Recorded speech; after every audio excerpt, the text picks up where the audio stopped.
اور وہ رات بھی آ گئی جب رسول اللہ کا یہ عظیم نواسہ مدینے سے رخصت ہو رہا ہے، جہاں ان کی پیدائش ہوئی 4 ہجری شعبان المعظم کا مہینہ تھا، جب امام حسین مدینے میں پیدا ہوئے تھے۔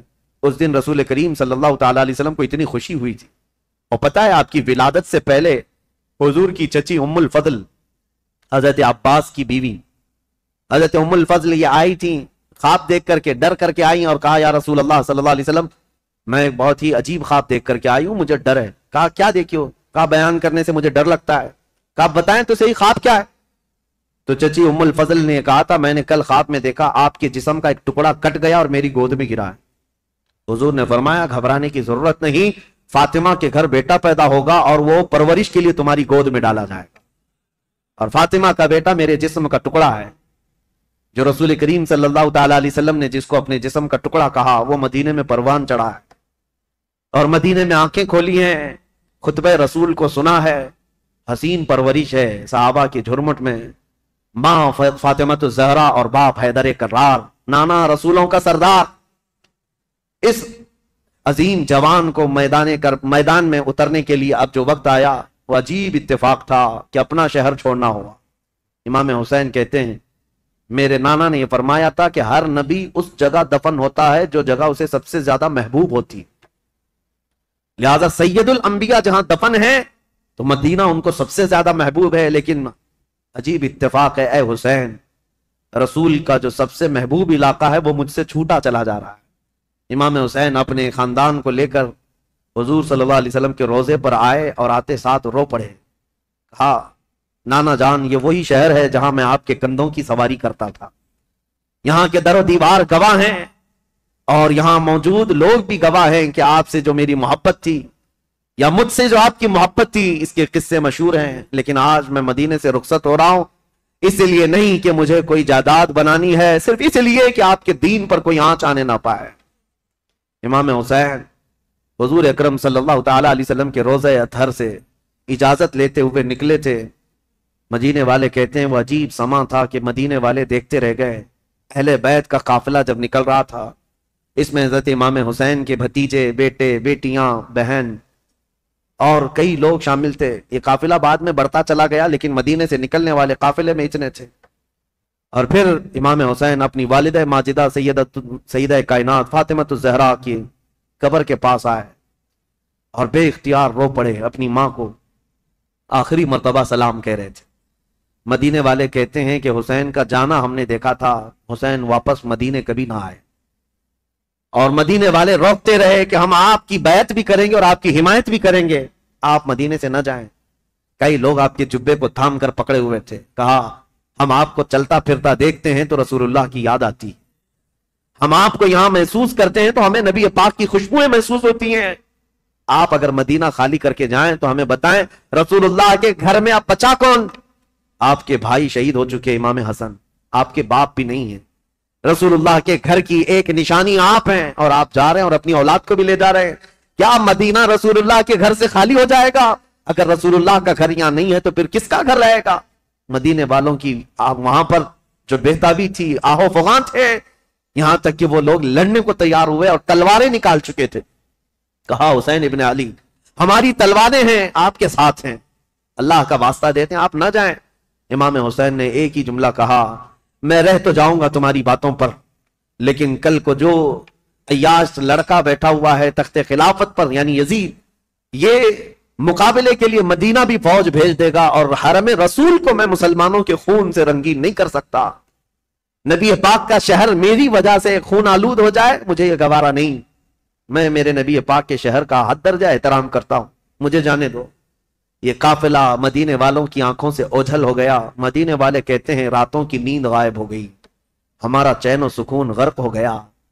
ہم اہل بیت کے اس گھر پر آتے تھے جو رسول اللہ کے حجرے سے لگا ہوا تھا، جہاں کبھی سیدہ کائنات فاطمہ الزہرا رہا کرتی تھی۔ حضرت فاطمہ کا وہ مکان جو آج رسول اللہ کی جالیوں کے اندر آ گیا ہے، اہل مدینہ کہتے ہیں اس گھر کے اطراف ہم گھومتے تھے، اس لیے کہ ہمیں پتہ ہے اس گھر کی تاریخ کہ حضور اگر اس گھر کے اندر بیٹھے ہوتے اور قرآن اترنا ہوتا تو جبرائیل دروازے پر کھڑے ہو کر پہلے اجازت لیتے پھر گھر میں آتے تھے۔ دوسری جگہوں پر